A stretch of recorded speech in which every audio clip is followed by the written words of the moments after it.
आज के इस ऐतिहासिक कार्यक्रम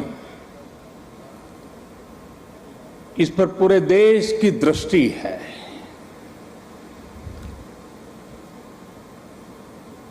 सभी देशवासी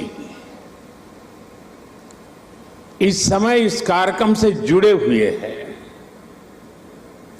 मैं इस ऐतिहासिक क्षण के साक्षी बन रहे सभी देशवासियों का हृदय से स्वागत करता हूं, अभिनंदन करता हूं। इस ऐतिहासिक क्षण में मेरे साथ मंत्रिमंडल के मेरे साथी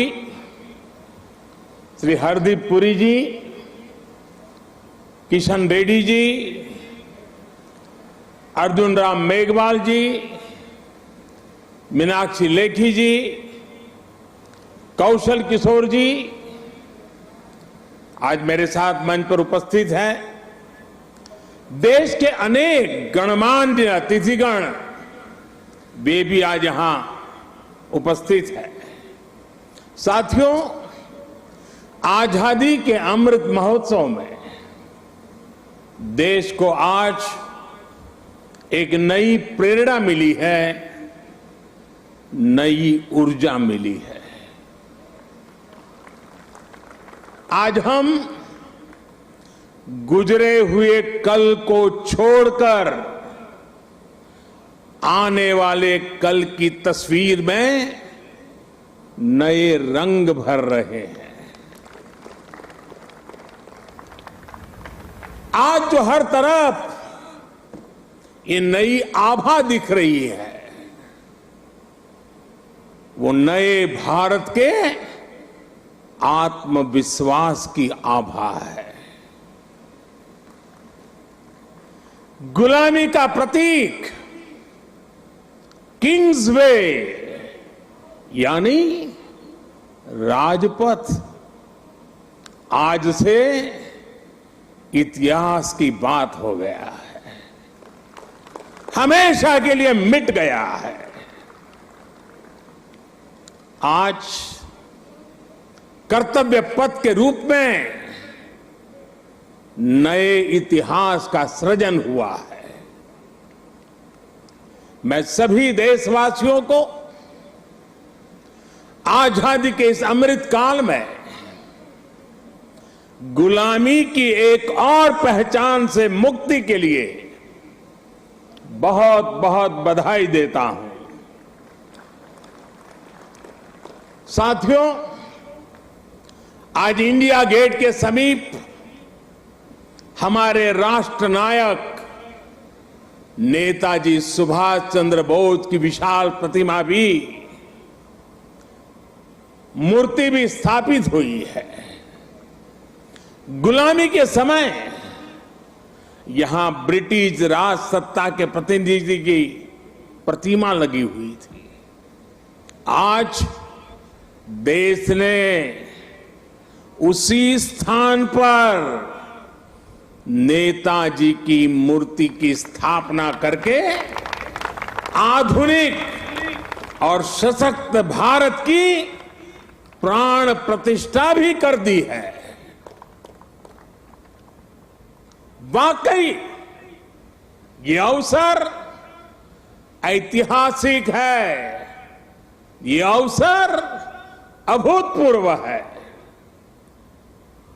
हम सभी का सौभाग्य है कि हम आज का ये दिन देख रहे हैं, इसके साक्षी बन रहे हैं। साथियों, सुभाष चंद्र बोस ऐसे महामानव थे जो पद और संसाधनों की चुनौती से परे थे। उनकी स्वीकार्यता ऐसी थी कि पूरा विश्व उन्हें नेता मानता था। उनमें साहस था, स्वाभिमान था, उनके पास विचार थे, विजन था, उनके नेतृत्व की क्षमता थी, नीतियां थी। नेताजी सुभाष कहा करते थे, भारत वो देश नहीं जो अपने गौरवमयी इतिहास को भुला दे।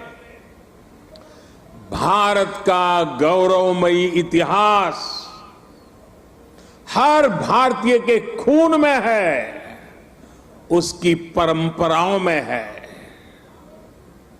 नेताजी सुभाष भारत की विरासत पर गर्व करते थे और भारत को जल्द से जल्द आधुनिक भी बनाना चाहते थे। अगर आजादी के बाद हमारा भारत सुभाष बाबू की राह पर चला होता तो आज देश कितनी ऊंचाइयों पर होता। लेकिन दुर्भाग्य से आजादी के बाद हमारे इस महान नायक को भुला दिया गया, उनके विचारों को, उनसे जुड़े प्रतीकों तक को नजरअंदाज कर दिया गया। सुभाष बाबू के 125वें जयंती वर्ष के आयोजन के अवसर पर मुझे कोलकाता में उनके घर जाने का सौभाग्य मिला था। नेताजी से जुड़े स्थान पर उनकी जो अनंत ऊर्जा थी, मैंने उसे महसूस किया। आज देश का प्रयास है कि नेताजी की वो ऊर्जा देश का पथ प्रदर्शन करे। कर्तव्य पथ पर नेताजी की प्रतिभा इसका माध्यम बनेगी। देश की नीतियों और निर्णयों में सुभाष बाबू की छाप रहे, ये प्रतिमा इसके लिए प्रेरणा स्रोत बनेगी। भाइयों और बहनों, पिछले 8 वर्षों में हमने एक के बाद एक ऐसे कितने ही निर्णय लिए हैं जिन पर नेताजी के आदर्शों और सपनों की छाप है। नेताजी सुभाष अखंड भारत के पहले प्रधान थे जिन्होंने 1947 से भी पहले अंडमान को आजाद कराकर तिरंगा फहराया था। उस वक्त उन्होंने कल्पना की थी कि लाल किले पर तिरंगा फहराने की क्या अनुभूति होगी। इस अनुभूति का साक्षात्कार मैंने स्वयं किया जब मुझे आजाद हिंद सरकार के 75 वर्ष होने पर लाल किले पर तिरंगा फहराने का सौभाग्य मिला।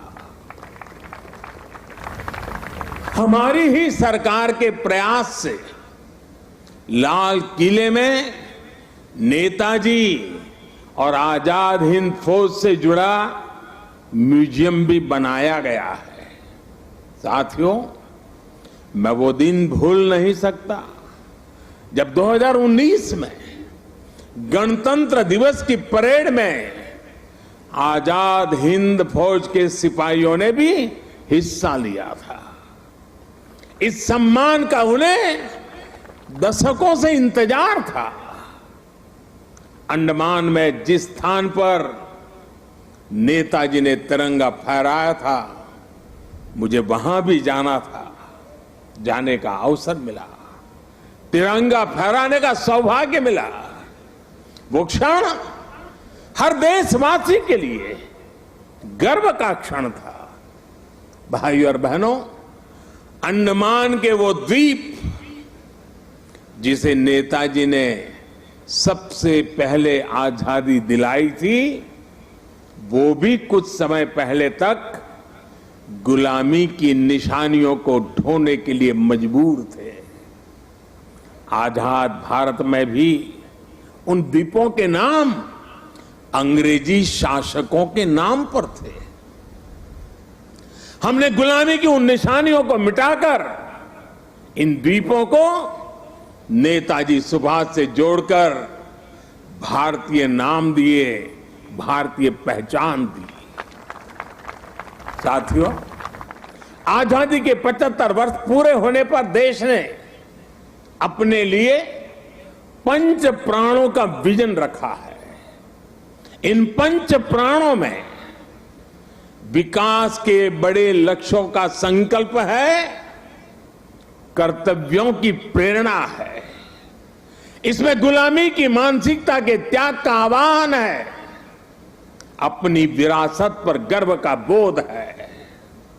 आज भारत के आदर्श अपने हैं, आयाम अपने हैं, आज भारत के संकल्प अपने हैं, लक्ष्य अपने हैं।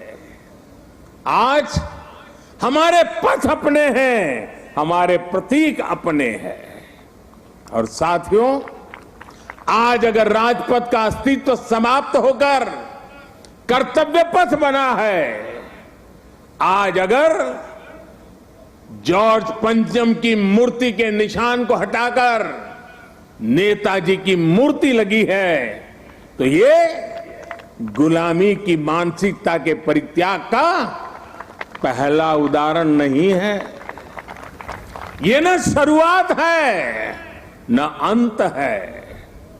ये मन और मानस की आजादी का लक्ष्य हासिल करने तक निरंतर चलने वाली संकल्प यात्रा है। देश के प्रधानमंत्री जहां रहते आए हैं, उस जगह का नाम रेसकोर्स रोड से बदलकर लोक कल्याण मार्ग हो चुका है। हमारे गणतंत्र दिवस समारोह में अब भारतीय वाद्य यंत्रों की भी गूंज सुनाई देती है।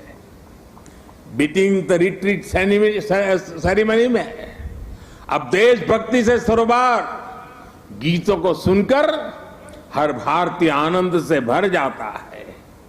अभी हाल ही में भारतीय नौसेना ने भी गुलामी के निशान को उतारकर छत्रपति शिवाजी महाराज के प्रतीक को धारण कर लिया है। नेशनल वॉर मेमोरियल बनाकर देश ने समस्त देशवासियों की बरसों पुरानी इच्छा को भी पूरा किया है। साथियों, ये बदलाव केवल प्रतीकों तक ही सीमित नहीं है। ये बदलाव देश की नीतियों का भी हिस्सा बन चुका है। आज देश अंग्रेजों के जमाने से चले आ रहे सैकड़ों कानूनों को बदल चुका है। भारतीय बजट जो इतने दशकों से ब्रिटिश संसद के समय का अनुसरण कर रहा था, उसका समय और तारीख भी बदल गई है।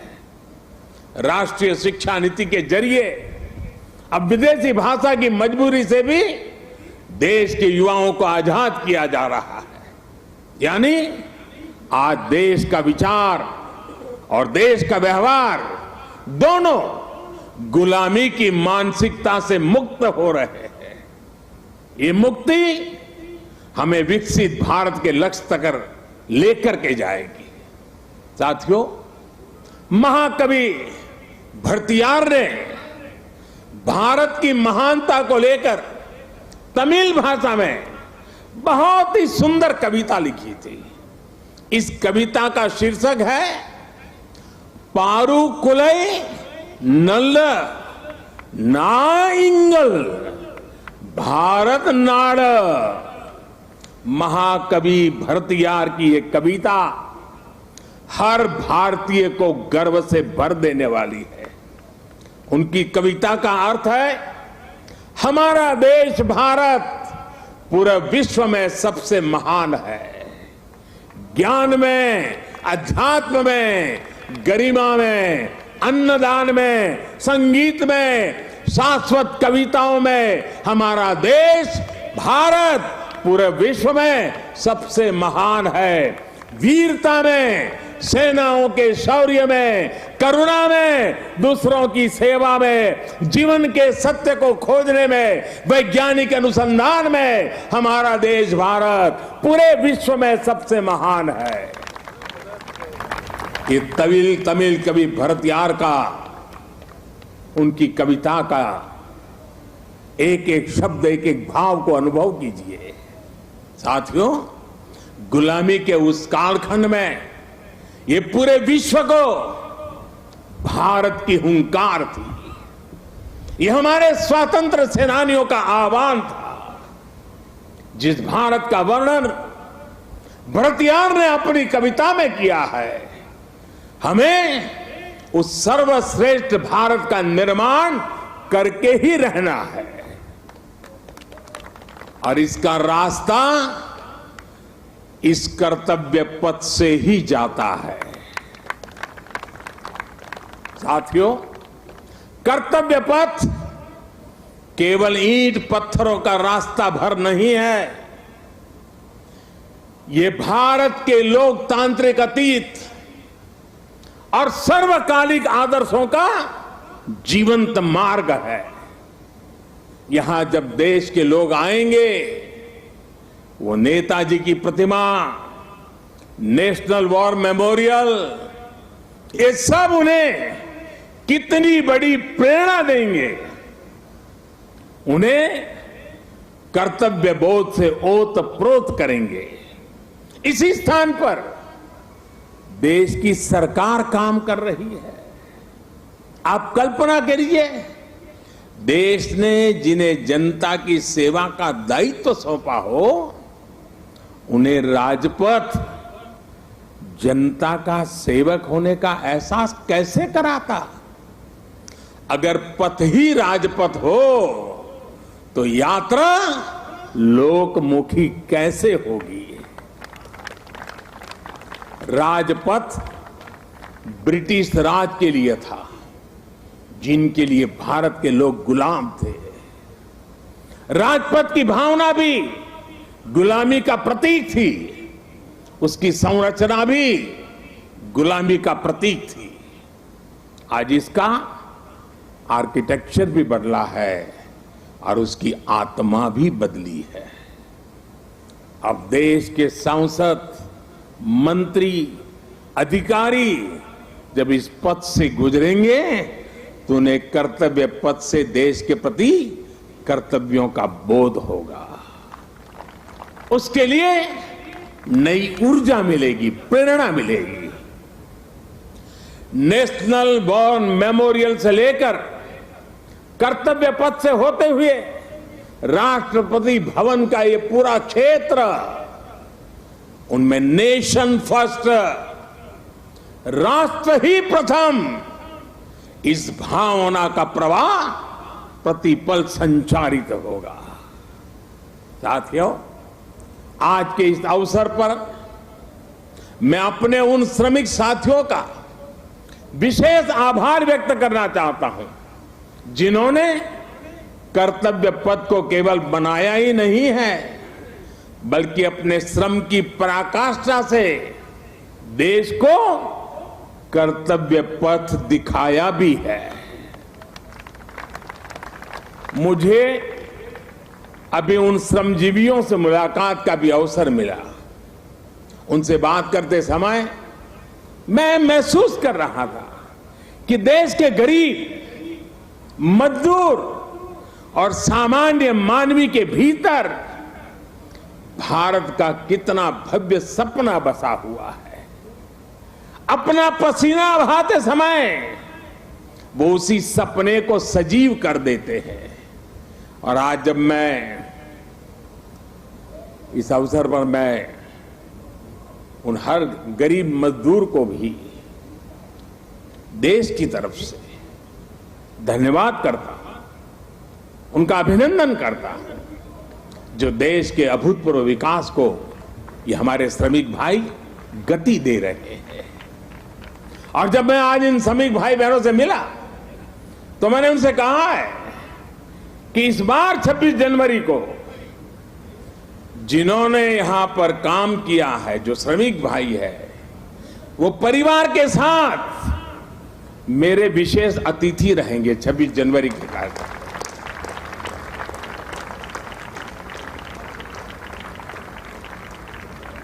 मुझे संतोष है कि नए भारत में आज श्रम और श्रमजीवियों के सम्मान की एक संस्कृति बन रही है, एक परंपरा पुनर्जीवित हो रही है। और साथियों, जब नीतियों में संवेदनशीलता आती है तो निर्णय भी उतने ही संवेदनशील होते चले जाते हैं। इसलिए देश अब अपनी श्रम शक्ति पर गर्व कर रहा है। श्रमेव जयते आज देश का मंत्र बन रहा है। इसलिए जब बनारस में, काशी में विश्वनाथ धाम के लोकार्पण का अलौकिक अवसर होता है तो श्रमजीवियों के सम्मान में भी पुष्प वर्षा होती है। जब प्रयागराज कुंभ का पवित्र पर्व होता है तो श्रमिक स्वच्छता कर्मियों का आभार व्यक्त किया जाता है। अभी कुछ दिन पहले ही देश को स्वदेशी विमान वाहक युद्धपोत आईएनएस विक्रांत मिला है। मुझे तब भी आईएनएस विक्रांत के निर्माण में दिन रात काम करने वाले श्रमिक भाई बहनों और उनके परिवारों से मिलने का अवसर मिला था। मैंने उनसे मिलकर उनका आभार व्यक्त किया। श्रम के सम्मान की परंपरा देश के संस्कारों का अमिट हिस्सा बन रही है। आपको जानकर अच्छा लगेगा कि नई संसद के निर्माण के बाद उसमें काम करने वाले श्रमिकों को भी एक विशेष गैलरी में स्थान दिया जाएगा। ये गैलरी आने वाली पीढ़ियों को भी ये याद दिलाएगी कि लोकतंत्र की नींव में एक और संविधान है तो दूसरी ओर श्रमिकों का योगदान भी है। यही प्रेरणा हर एक देशवासी को एक कर्तव्य पथ भी देगा। यही प्रेरणा श्रम से सफलता का मार्ग प्रशस्त करेगी। साथियों, हमारे व्यवहार में, हमारे संसाधनों में, हमारे साधनों में, हमारे इंफ्रास्ट्रक्चर में आधुनिकता का इस अमृतकाल का प्रमुख लक्ष्य है। और साथियों, जब हम इंफ्रास्ट्रक्चर की बात करते हैं तो अधिकतर लोगों के मन में पहली तस्वीर सड़कों या फ्लाईओवर की हो जाती है। लेकिन आधुनिक होते भारत में इंफ्रास्ट्रक्चर का विस्तार उससे भी बहुत बड़ा है, उसके बहुत पहलू है। आज Bharat social infrastructure, transport infrastructure, digital infrastructure के साथ ही कल्चरल इंफ्रास्ट्रक्चर पर भी उतनी ही तेजी से काम कर रहा है। मैं आपको सोशल इंफ्रास्ट्रक्चर का उदाहरण देता। आज देश में एम्स की संख्या पहले के मुकाबले 3 गुना हो चुकी है।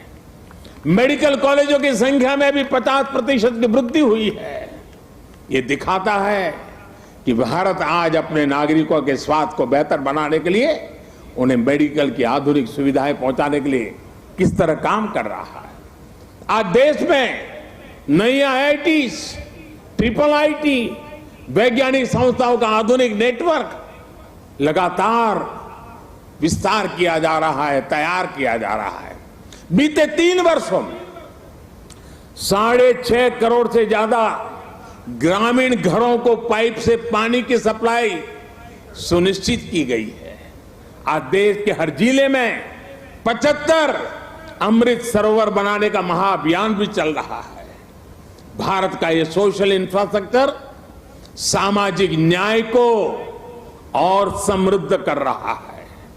साथियों, ट्रांसपोर्ट इंफ्रास्ट्रक्चर के विकास पर आज भारत जितना काम कर रहा है उतना पहले कभी नहीं हुआ। आज एक तरफ देश भर में ग्रामीण सड़कों का निर्माण हो रहा है तो वहीं रिकॉर्ड संख्या में आधुनिक एक्सप्रेसवे बनाए जा रहे हैं। आज देश में तेजी से रेलवे का इलेक्ट्रिफिकेशन हो रहा है तो उतने ही तेजी से अलग अलग शहरों में मेट्रो का भी विस्तार हो रहा है। आज देश में अनेकों नए एयरपोर्ट बनाए जा रहे हैं, तो मोटरवे की संख्या में भी अभूतपूर्व वृद्धि की जा रही है। डिजिटल इंफ्रास्ट्रक्चर के निर्माण में तो भारत आज पूरे विश्व के अग्रणी देशों में अपनी जगह बना चुका है। 1.5 लाख से ज्यादा पंचायतों तक ऑप्टिकल फाइबर पहुंचाना हो, डिजिटल पेमेंट के नए रिकॉर्ड हो, भारत की डिजिटल प्रगति की चर्चा पूरी दुनिया में हो रही है। भाई और बहनों, इंफ्रास्ट्रक्चर के इन कार्यों के बीच भारत में कल्चरल इंफ्रास्ट्रक्चर पर जो काम किया गया है उसकी उतनी चर्चा नहीं हो पाई है। प्रसाद स्कीम के तहत देश के अनेकों तीर्थ स्थलों का पुनरुद्धार किया जा रहा है। काशी, केदारनाथ, सोमनाथ से लेकर करतारपुर साहिब कॉरिडोर तक के लिए जो कार्य हुआ है वो अभूतपूर्व है। और साथियों, जब हम कल्चरल इंफ्रास्ट्रक्चर की बात करते हैं तो उसका मतलब सिर्फ आस्था की जगहों से जुड़ा इंफ्रास्ट्रक्चर ही नहीं है। इंफ्रास्ट्रक्चर जो हमारे इतिहास से जुड़ा हुआ हो, जो हमारे राष्ट्र नायक और राष्ट्र नायिकाओं से जुड़ा हुआ हो, जो हमारी विरासत से जुड़ा हो, उसका भी उतना ही तत्परता से निर्माण किया जा रहा है। सरदार पटेल की स्टैच्यू ऑफ यूनिटी हो या फिर आदिवासी स्वतंत्रता सेनानियों को समर्पित म्यूजियम, पीएम म्यूजियम हो या फिर बाबा Saheb Ambedkar memorial, national war memorial हो या फिर नेशनल पुलिस मेमोरियल, ये कल्चरल इंफ्रास्ट्रक्चर के उदाहरण है। ये परिभाषित करते हैं कि एक राष्ट्र के तौर पर हमारी संस्कृति क्या है, हमारे मूल्य क्या है और कैसे हम इन्हें सहज रहे हैं। एक आकांक्षी Bharat social infrastructure, transport infrastructure, digital infrastructure के साथ ही कल्चरल इंफ्रास्ट्रक्चर को गति देते हुए तेज प्रगति कर सकता है। मुझे खुशी है कि आज कर्तव्य पथ के रूप में देश को कल्चरल इंफ्रास्ट्रक्चर का एक और बेहतरीन उदाहरण मिल रहा है। आर्किटेक्चर से लेकर के आदर्शों तक आपको यहां भारतीय संस्कृति के दर्शन भी होंगे और बहुत कुछ सीखने को भी मिलेगा। मैं देश के हर नागरिक का आह्वान करता हूं, आप सभी को आमंत्रण देता हूं, आइए इस नवनिर्मित कर्तव्य पथ को आकर देखिए। इस निर्माण में आपको भविष्य का भारत नजर आएगा।